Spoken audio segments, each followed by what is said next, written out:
So, losing your mother to pancreatic cancer must have been incredibly difficult. How did the experience shape your purpose and the powerful movement you have created?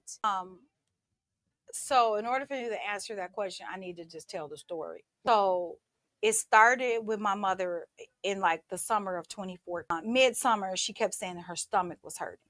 So I remember going to the doctor with her and them doing all these scopes and trying to figure out what was the cause of her pain. They couldn't find anything. So the summer is going on, and now we're into like August, September, and she's just like, my stomach hurts. Like it don't won't stop. And she wasn't really eating. And so I'm literally taking her to the ER on a regular basis, right? So that goes along. Now we're going into October. And October, I was now taking her to the ER twice a week. And some of the things that we faced was they thought she was drug seeking because she was in so much pain. Like she would literally have to sleep like sitting up like this in order to rest, right? And when she told me that she no longer wanted to exercise, I knew it was serious because my mama exercised every day. No matter what's going to happen, she's going to exercise, right?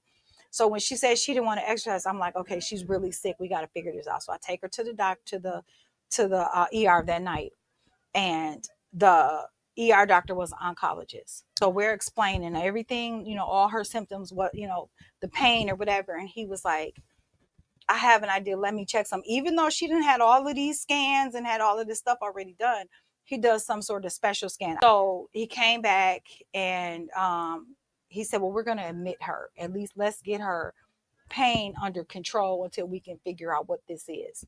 So the next day, we still don't have any answers yet. So the next day comes and they're like, well, we got her pain under control. We're going to go ahead and let her go home. And then once we get results, then we'll let you know. The ER don't take that long to get no results. So They don't. something's going on, right? I'm getting ready to come back to bring her out. And my cousin calls me. She was like, can you come back in for a minute? And I'm like, what? You know what I mean? Like, let's go. So I go back in and I see my mom. She's sitting on the bed. Her back is to the wall. She's facing the wall. And I knew something. I'm like, Mom, what's going on? And then she was like, they think it's pancreatic cancer. And I'm like, okay, so what do you want to do? You know, and she was like, I don't know. We got to figure it out. I said, well, whatever you decide you want to do and whatever you don't want to do, this is you get to make the choices. So we go on home and she's still very sick.